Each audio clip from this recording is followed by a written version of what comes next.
Good evening, good morning, whenever you're tuning in. Welcome to yet another episode of Sheriff Bear and Juju. I'm here with, well, you might not be able to guess who I'm here with, but surprise, it's Juju. Um, in to- Yay. okay. In today's episode, if you don't know, Juju's a volunteer firefighter. So we're going to be discussing the future of fire trucks. If you don't know, the Los Angeles Fire Department re- recently released a all-electric fire truck that is in use inside of Los Angeles. I think they have a couple of them now, and of course, Juju being the ever wise man that he is, we want to know his opinion. So, Juju, diesel fire trucks versus electric fire trucks. Your thoughts? Well, 1983. No, I'm just playing. Okay, if I'm comparing both the two, I have to pick one to go away. I'm gonna say electric. And I know I might get a lot of hate for this. Well, electric is this, electric is that. Well, a lot of people don't just take in the simple fact of water and electricity does not mix. Okay, and there's still some people out there that will go, well, it's called a fire truck. They're fighting fire, not water, bro. A lot of people. I'm serious. That's a in today's age, that's a valid argument. Is that they're fighting fire, they're not fighting water. People don't realize that a fire truck carries water. So it's a water truck. It's essentially what it is. Um, and and of course, within the first couple few years, this truck may run. I'm sorry for all the other volunteer fire. The apparatus. We don't call them truck apparatus. I was playing. The truck may run good. It may perform good. But from my knowledge of having older equipment, because this is coming from a small town volunteer fire department that doesn't have a lot of funding, we have to fight with what we have. And the newest truck that we have is actually the newest, most recent truck that we got is a 2005 Ferrara, and it's a four-door cab over, has the Cummins diesel, all that. Great truck as far as the truck, but one thing I've noticed is a lot of times over time the pumps start to wear out and the um, hoses and the lines, the metal lines, they begin to crack and leak over time. I mean, you got to think one of our engines is like from 2001. It's an Jesus. international, yeah. So it's a 2001. I think an MP300. I believe it's the model name. I think it's an MP300. But it's an international model, and it's a single cab, and it has the walk up steps that you can run everything and see. It's of course it's fixed now, but there were times that it would leak, and we have an '86 model truck, um, GMC model that runs off diesel, and it's the same thing. It's an old single cab truck, old school truck. So you start dealing with stuff this old, and quite frankly, and this is just me, I don't believe an electric motor would last as long as a '80s model GMC diesel. Um, that's me. That's my per. I mean, I might be proven wrong. They haven't been around in mainstream that long enough, like a fire engine that's electric or an 18 semi truck that's electric. And that's another conversation for another episode. But we're talking about the fire trucks right now. And of course, there's different opinions on it, and I can only give you my opinion. But when you start dealing with older equipment, like with what we have, and because you don't have that kind of funding, and of course, we as a department, we wouldn't even be able to get our hands on an electric fire truck. The cost of something like that would be through the roof, and then not including the cost of having to equip it with your ladders, axes, hoses, all of this stuff. And what people also don't realize is all that stuff is weight, right? Right. Let me put some in a little perspective for you. The I'm not going to give the exact because I don't know, but I think the F-150 Lightning, and for those of you who watch on my channel or know me a little bit, you guys know I kind of lean more towards the Fords, but I do like all cars and stuff like that. But the F-150 Lightning, the new one, all electric, it I think is advertised at like 350 miles on a full charge, give or take some, maybe. I may be way off of that, but it's a few hundred miles of range. Well, loaded down with a car trailer, a car on the back, you on a full charge, you get 50 miles of range. Jeez, that is That not is insane, right? not doable. Exactly. So you take this, you take not only are you running a pump, and of course they're going to say, well, they might have a diesel generator or something that runs the pump. Well, what's the purpose of an electric fire truck if it's running a diesel engine that runs the pump? You know what I'm saying? Whereas the diesel engine on the fire truck runs the truck and the pump, you know? Um, but you got to think it's got to run. It's got to something has to be on. The batteries have to be on to power the diesel pump, the diesel engine that runs the pump, and you add all this weight to it, such as I don't know how much the water, but like a couple thousand gallons of water, between 750 gallons and a couple thousand, somewhere around it. I don't know the exact numbers of that, what that truck holds, but all that water plus all your equipment, your hoses, which weighs about a good 1,000 pounds when you add like 100, you know, 100 yards of line on a truck, 200 yards of line on a truck, ladders, axes, halligans, generators that you have as rescue, your jaws of life, all this equipment that you have on this truck is weight. And then of course you add a good um, a good estimated 1,000 pounds of people that are fully geared with oxygen tanks and everything. That's a lot. That's weight. So say you have to go to your station to a fire. But necessarily, if you're running this, and of course, LA is a pretty big place that has a lot of fire departments and stuff like that. So they kind of cover more ground. It's not just one fire department, but say, like for us, we will cover up to like a good 30 miles, It's a pretty big 20 to distance. 30 miles out. So if you put that into perspective as a mainstream thing, like where electric fire engines were a thing, and to where we have to go out here and I mean, of course, where we are at, you don't have electric charging stations. It's 40 miles to the nearest charging station, and that's nowhere near me. Now, that's nowhere near our where our fire engine is going. You know what I'm saying? And as a diesel engine, I've seen these trucks run for 6 hours nonstop, pumping water. Running back and forth at 60 miles an hour, 65 miles an hour to 70 to get more water to pump to go back to the fire. I've seen them run all day long. And whereas electricity, when you start adding weight and then you add all this water and a lot of people don't realize is a lot of tanks, when you fill them up too far, they dump out. Where does it just overflows. So you have this electric engine where all this water is just overflowing out of a tank. And then of course, when you get a little older, all the pipes and stuff kind of start to age. You get a couple small leaks. Well, when these leaks start happening, of course, this truck is like designed as a cab over. From what I've gathered, it's got a cab over design, so the engine's a lot closer to the uh to the water. um the motor, I mean, sorry. It is kind of goes to say stuff like that it's going to leak. And like I said, simple fact is water and electricity do not mix. um and that's my first concern with it, is water and electricity do not mix. No matter how much you put, like, okay, it's safe, quote unquote safe, slightest thing can go wrong. And then you've got people standing around when this thing goes off. There's water, like, people don't understand how much water like will be on a fire scene. I mean, it would look like mud fest out. It's insane. Of course. After a house is put out, you don't realize how muddy it actually is around the house up to the trucks. I mean, it's insane. And especially, if you're fighting in a city, you'll have puddled water which is sitting on the roads. And if something happens and that electricity hits that engine, it's just gonna spark across that entire water, where everything's wet and you're standing right there on it. You know what I'm saying? Yeah, and I guess one of the things that I'm not a firefighter. I'm the closest thing I am is an emergency vehicle enthusiast. Um, but having a fire engine pull out of the station, not hearing the diesel idle, they changed the Q siren, um, which really takes away the American fire truck identity. The American fire trucks don't compare to anyone in the world with the Q siren, the air horn.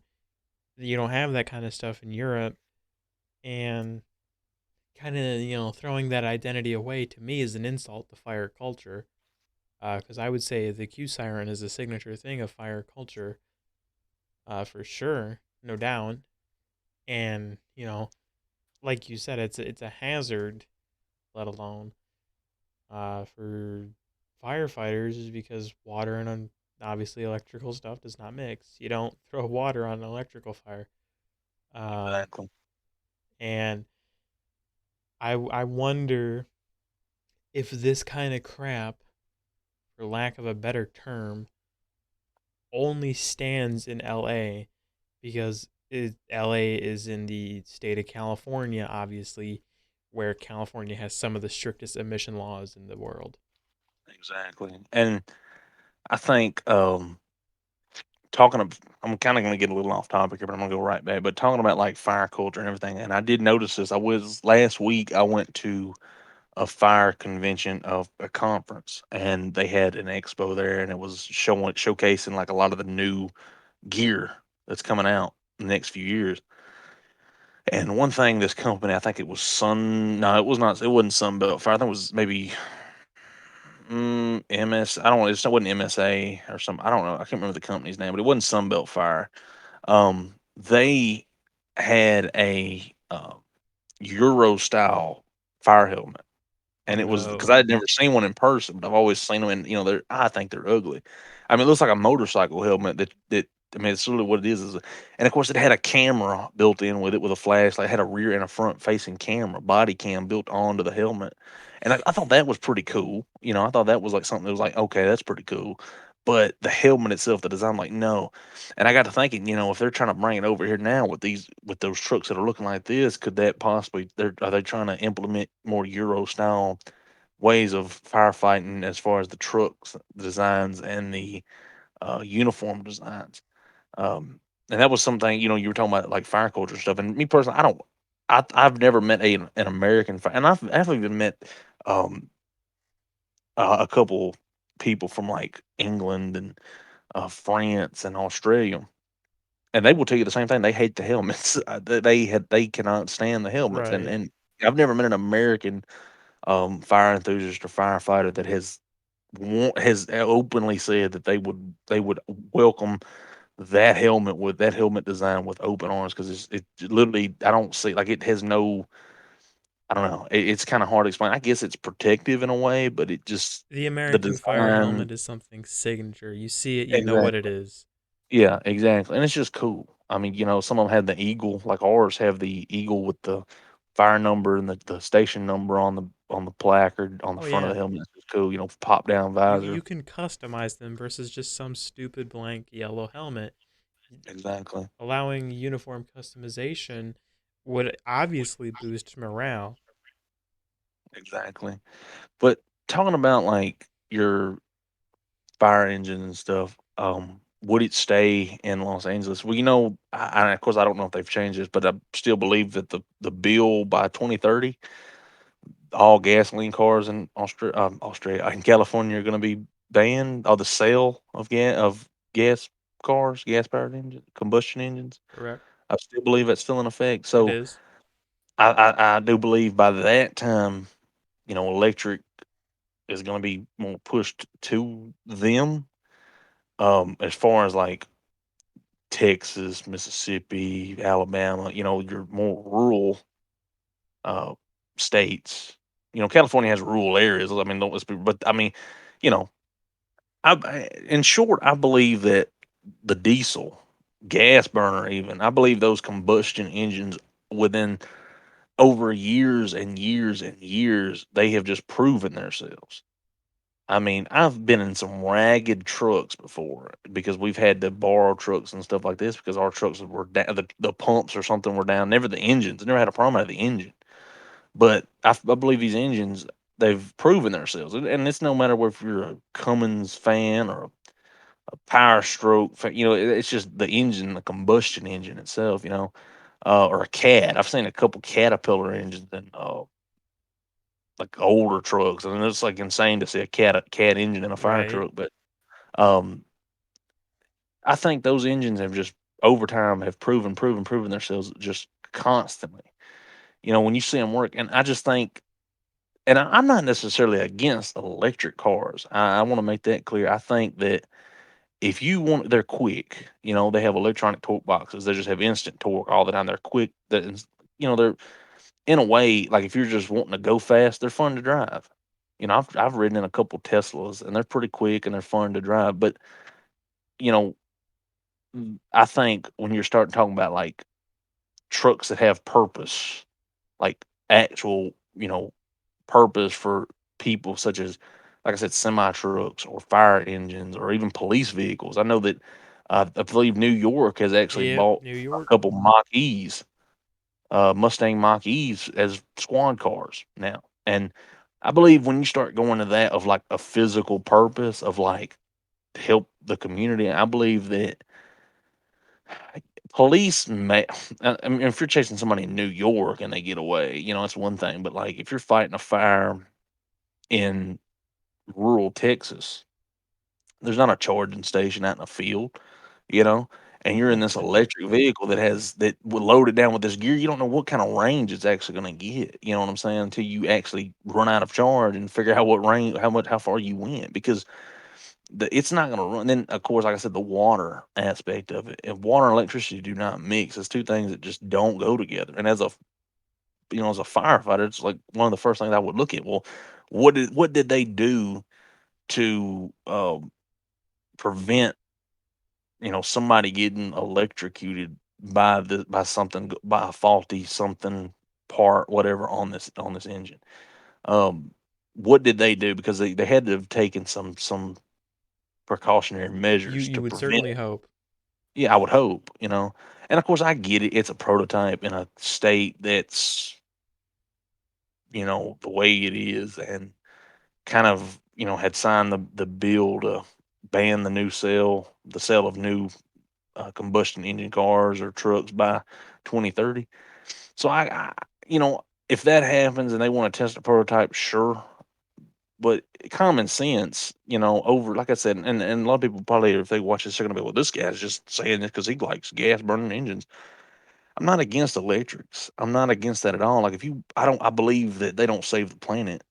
I mean, if you think that if you think you owning a Tesla is gonna offset enough carbon to save the world, or if you think, I mean, people don't realize where electricity comes from, and we talked about this in the The last last podcast. video, yeah, yeah, we People don't did. realize that where electricity comes from. It comes from coal burning plants, and the more electricity you use, the more coal is going to be burned, and the faster all that coal is going to be used up. And then what's going to happen when the coal is used up? We're going to have to find a new source of energy, and what's it going to be? Hydrogen, or some other fossil fuel, and then we're going to end up going right back to electricity is going to go up when we start using it. When it becomes mainstream, and 70% of the country has an electric vehicle, electric gas is going to go down and electricity is going to go right up with it. It's going to be stupid crazy because they can charge if they force it into law of like you have to own an electric car. And I don't want to go back, to our last podcast because we've done talked about it. But um when they sign something into law like that, they can make the prices whatever they want. Oh yeah, no They doubt. they can charge you, $14. I don't even know how they do it. Like, is it a like, is a gallon a volt? Like $2 a gallon. Is that like $2 a volt of like, I I really don't want a watt I of don't electricity. either, but this is already gonna get flagged, so I'm just gonna go all the way here. I saw an Andrew Tate video. I know I said a name that feminists hate, Oh, Andrew Tate. and Andrew Tate, for once, made a very good point. Um, they can turn the government when he was referring to the government. The government can turn off your electric motor. They can't turn off your combustion motor. Yeah, I mean, they've over time, they have came out. That's why Ford, a few years. Not a lot of people actually know this, but Ford a few years ago with their car. And I know we're kind of just going right back to the podcast We we did a are. couple weeks ago, but and I promise right after this we're going to go back. Like, I will make it a note to go right back to the fire trucks and stuff. But Ford, the government came out and said, look, you've got to go green, and they came out with these. This was federal, and they came out with these new emission, quote unquote, emission laws. And what it essentially did was every engine or every Mustang minus the GT500, the Shelby, which is the highest trim Mustang you can buy from Ford, um, at the moment. You can, um, it basically detuned them, the 5.0s, and I don't think I maybe the EcoBoosters too, but I know that the 5.0s did it. It detuned them 10 horsepower, and the car was pushing I think 480, and it pushed it down to 470. And so the last couple years they've been having a 470 horsepower, and a lot of people are putting locks. The companies that they're bringing these cars, like these new Mustangs that are coming out, the 5.0s have locks on them. You can't tune them, and of course, I'm sure people will break them the first week they're out. People actually start to buy them. These tuners will get in there and break the code or whatever. They'll figure out a way to do it. They've always done it with like the Corvette C8. It's locked, um, and the F-150 is locked. Um, but those F-150s are stupid fast if you can unlock them with the V8 and the 10 speed. A lot of times you can't beat them. I've seen them a bolt on with a supercharger and an unlocked 5.0 with a 10 speed single cab F-150. They will whoop Hellcats all day long. I'm not even playing with you. They're stupid fast. But um, talking about the fire trucks, I know we kind of got on top, but talking about the fire trucks, I think, in short, that it's when you start talking about people's lives and stuff like that, it's okay to test it, but I don't think it'll take off. And I've said this you're on your podcast the last time. They've tried electric cars before and it didn't work. Electric cars were around before gas combustion engines were around and they didn't work. Why didn't they work? That's why we went to a gas combustion engine because electric cars didn't work. Too expensive. That's why nobody had a car. And then of course Henry Absolutely. Ford came around with his Model T and mainstreamed the car, and that's why everybody had a car. He said you can get it any color you want as long as it was black. Um, so I mean, and it was just mainstream like that. But a lot of people don't realize that, and like I said, a lot of people don't realize that when you start adding weight to a car or any car, like take it like this, and the same thing happened. I'm not going to deny it. The same thing happens to a diesel engine when you start putting weight on a diesel or a gas burner. It does the same thing, but I can still get roughly 150 miles You can or still get there a at the end of the good day. a good 7 hours of runtime running a pump.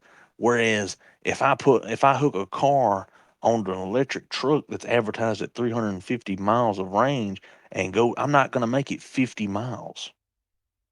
That's insane. Like the difference. Like, okay, I could get 8 hours with no water, no equipment on this truck. I get 6.5 with loaded down full of water, pumping water, going back and forth to get more water to put this house fire, and then going back to the station.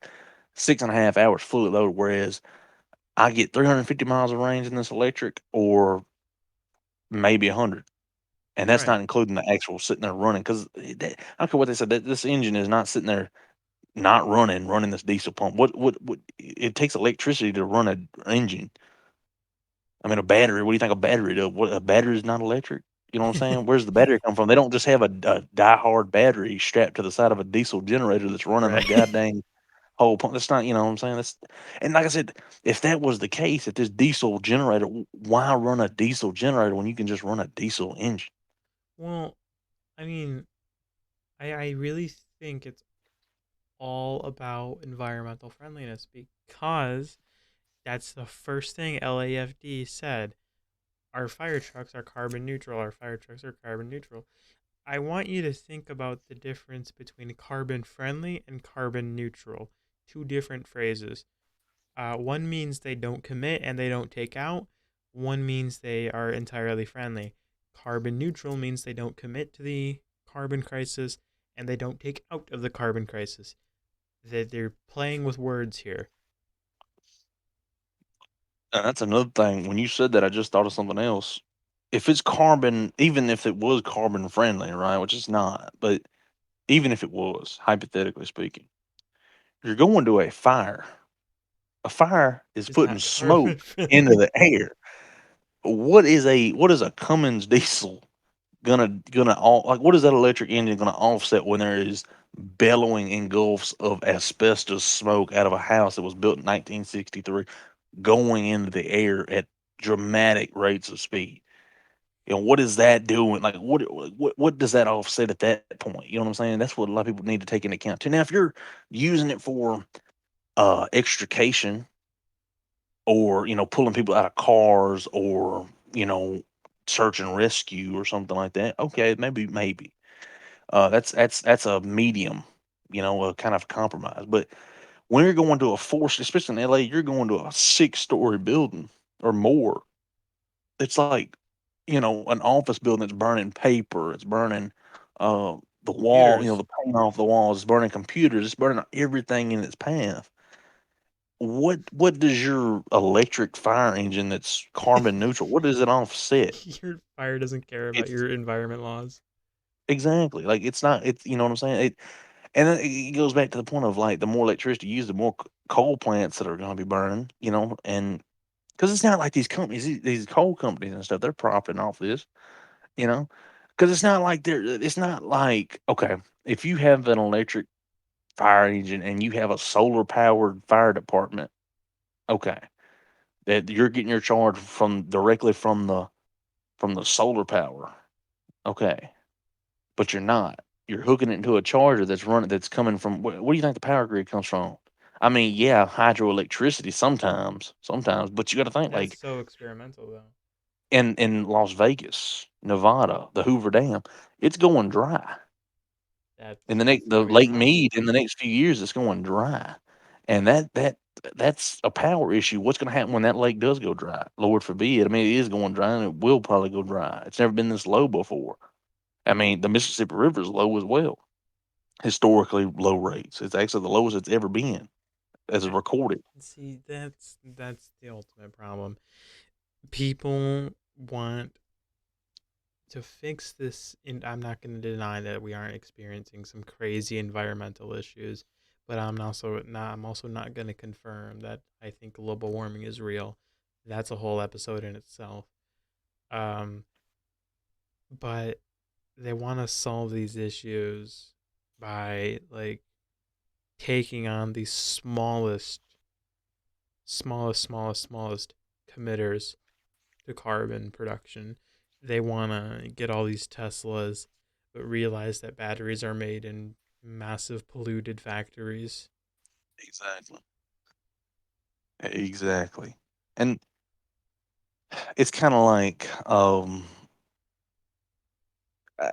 kind of what you say, and I believe and this is my take on it, and this is after I've read up on it, and you know what's happening right now has happened before. It will happen again and again, and it happens before. It's happened all the time. In a trillion years, we might have another ice age. I don't Amen to know. that. But whatever has happened, whatever is happening right now, this is not the first time it's happened. The world turns around. It sees the sun in the same spot every day. The sun goes around, the world goes around. Not Everything spins, everything's a cycle. not It's to always happened. mention, right? I think even if this is something proper to be concerned about, global warming is definitely the wrong word because it's 24 degrees out right now. The globe is not warming.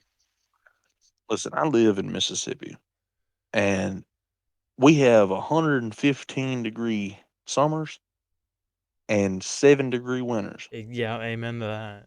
So I've never in my life believed in global warming because it has been, and I've had 70-degree, like I've had a 70-degree Christmas, and I've had a Christmas where it was 14 foot of snow on the ground, and like it's like I said, everything happens, everything is a cycle, and these people, no matter if you're going into buying a car or wanting an electric airplane or an electric semi truck or electric fire engine, they just want a quick escape because they believe that they don't see the bigger picture, but they're the first people to tell you we got to think of the children. We got to think of the children. We got to think of this. Well, a million years ago, we weren't driving a Ford Model T. It was, or we weren't driving a 6-7 Power Stroke down the road. We really and truthfully, we don't know what we were doing a million years ago. You know what I'm saying? I mean, there's Yep. records, but trillions and trillions of years ago, we might have been just coming along full cycle. You know? Records only go back so far before everything is Yeah. unknown. I believe that everything, environmentally at least, has a has happened. Everything's happened. I mean, you gotta think volcanoes. I mean, a volcano erupts. That's put heat. This puts pollution and heat into the world. You know, I mean, the oceans heat up. The sun heats the world. The sun's been heating the world up for a billion years. I mean, it happened. The ice age happened. I mean, everything that's happened is gonna happen again. It's gonna come around, and it's not gonna be tomorrow. It's not gonna be 100 years from now. But trillions of years from now, God forbid a meteor don't crash into us. It's gonna happen again. You Oh know what I'm yeah. saying? And us coming up with a temporary solution of electric cars, or they don't give pollution. Well, where does the electricity come from? That's not what they're thinking. These oil companies and these coal burning companies, they don't they're making money. And the people who believe in this stuff, that an electric vehicle, electric fire truck, or whatever, is going to save the environment. They're profiting off that lie. There's too much money And in oil for oil to give up. exactly. And that's one thing I truthfully believe is the oil companies are not going to let it die. I don't care what anybody says. Big oil, Shell, BP, all these Marathon. companies, yeah, they're not just gonna let it just go like that. You know, I mean, of course, if they can find a different way to make $1 billion a day, maybe. Throw billions of But dollars away just because the government says so. yeah, it's not gonna happen. I mean, they might, and that's one thing. And I've talked about this last podcast. Ford, even though I don't like it, the Lightning, the Mach E, I'm not a big fan of it, but I would rather have those and still keep a V8 F-150 and a Power Stroke diesel and a V8 Mustang. I would rather keep those, have the option. Right. They're not forcing it down your throat. Whereas like Dodge, here, have a Hornet that looks like a goddamn Golf Get rid of the GTI. SRT. Biggest mistake Dodge has ever made, calling it now. Exactly, exactly. The Challenger and the Charger, the Hemi, is the. I mean, I've never, and they sell. I mean, like them or hate them, they sell. I've never. I mean, you go to the city and there's just Challenger Oh yeah. RTs, Scat Packs The everywhere. US Army buys them in bulk.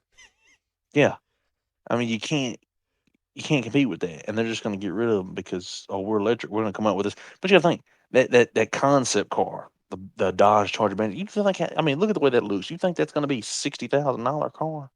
That No. car is going to be well over a hundred You're and look fifty thousand. yeah, you're looking at the Bugatti price for something that used to be 80 grand.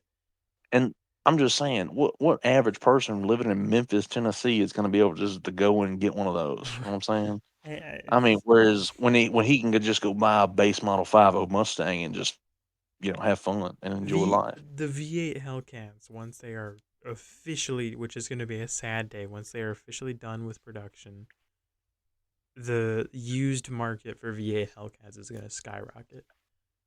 Exactly, and people are buying them up. I've seen a lot of challenge, and not even Hellcats, just the RTs, the base model Hemi Challengers and Chargers. There was a bunch of them sitting on a used car lot in town, and I go through there one day, they're all gone. I mean, there's the Chevys and the Fords are sitting there, the Chargers, they're gone. And here's a theory about that, right? One thing I've noticed, and my dad, he actually sells.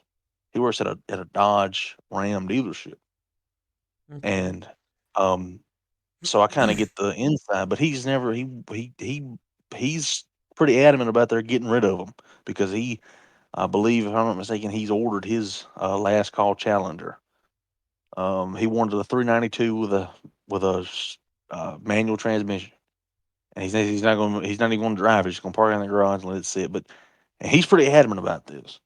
But one thing I did notice is a lot of people were kinda mad when they announced at that little 3-day event that they had. They announced the return for the last call, the SRT Durango, which has the Hellcat engine in it, right? Yeah.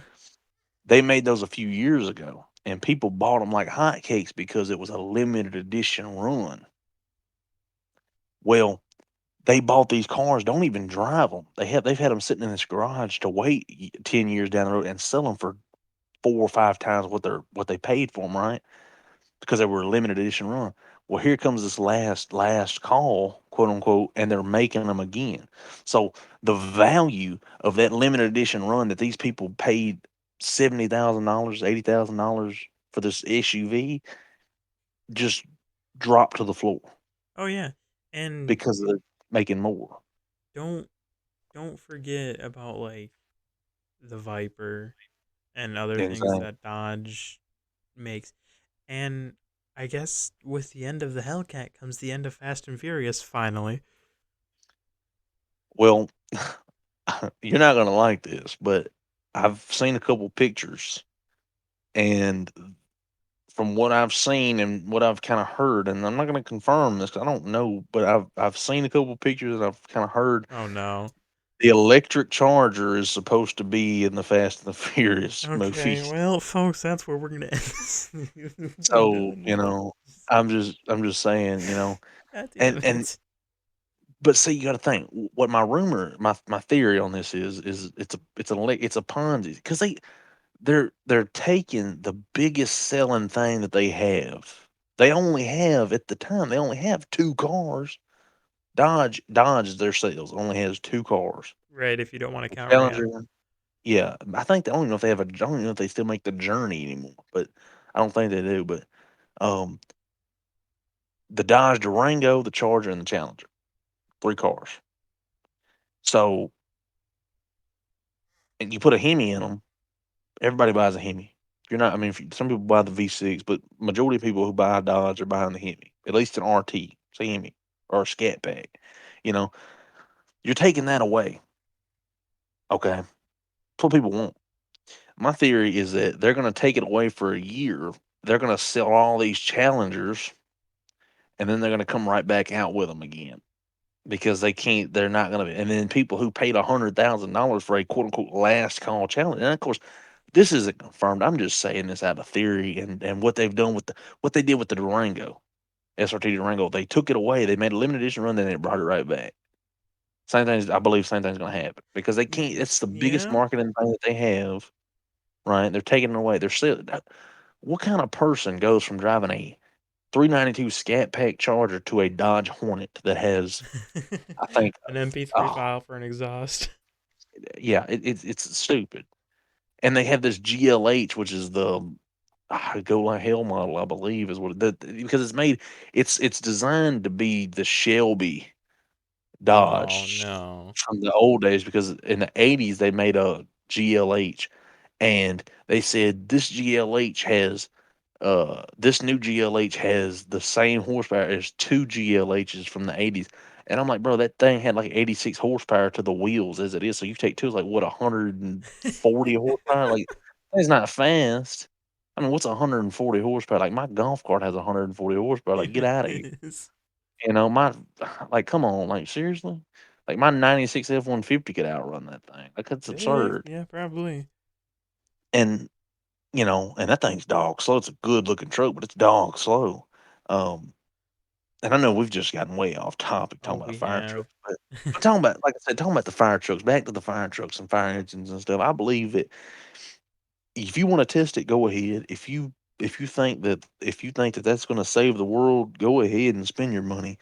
I know for a fact, and as long as I'm on the fire department, as long as I'm alive, I'm pretty sure my little old fire department will never see an electric vehicle, electric truck, fire engine in our day. We proudly run diesel and gas, and we will probably stay that way because it's reliable and it's proven us.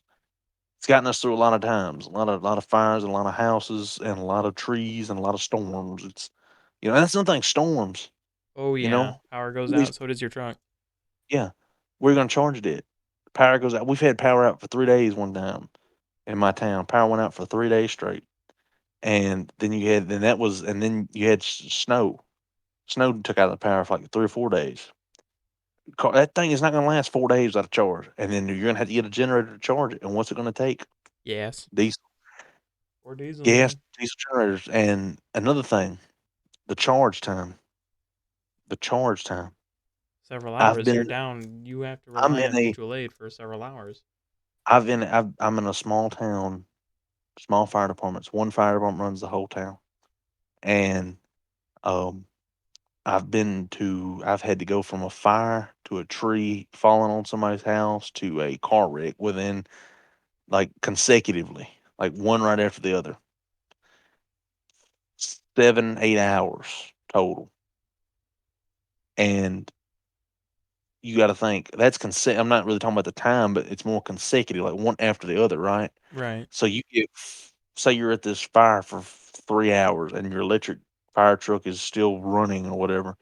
You have another call right after, And these things or happen. yeah, and or you have, or it's not necessarily right after, but you get back to the bay, you get back to your firehouse, you plug it in to recharge. How long does it take to recharge? I know that they did the cat, or I don't even know if it was cat, but the bobcats.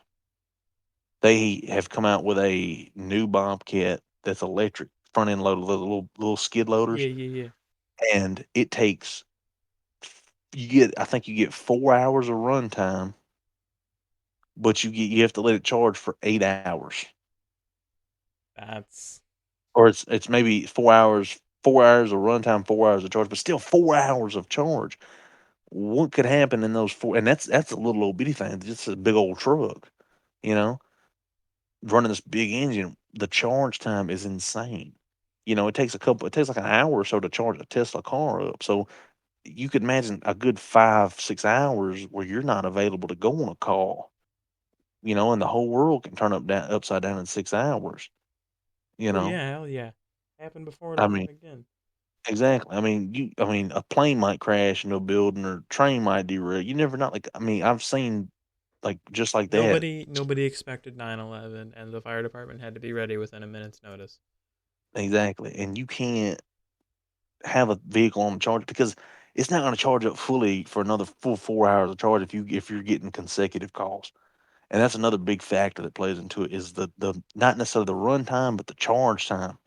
I mean, you have to have this thing charged. I mean, and that's if you get lucky enough to make it back to the station to plug it up to let it charge. Because sometimes those calls will come in before you even make it back. And Oh yeah. I'm in a small town, and I've seen it. You know, I mean, we've got right over 1,000 people living in our town, real small. But you know, you get right back to that point of boom. It happens, and it's not going to happen all the time, but it will happen. When it happens, it happens. It doesn't happen all the time, Exactly. but when it happens, it happens. Exactly. But we are far past the 40-minute mark, so I do believe that's where we're gonna. Gosh. I do believe that's where we're gonna conclude today's episode. We appreciate y'all for listening in. If you would like longer episodes, do feel free to let us know in the comments and let us know what you want us to talk about. Otherwise, we're just gonna have to sit here and brainstorm, and neither one of us have the brain power. Um, but seriously, thank you guys so much. This is Sheriff Bear, joined by, Southern Juju. and we will be logging off for tonight. Catch you Yes, guys in the sir. next episode.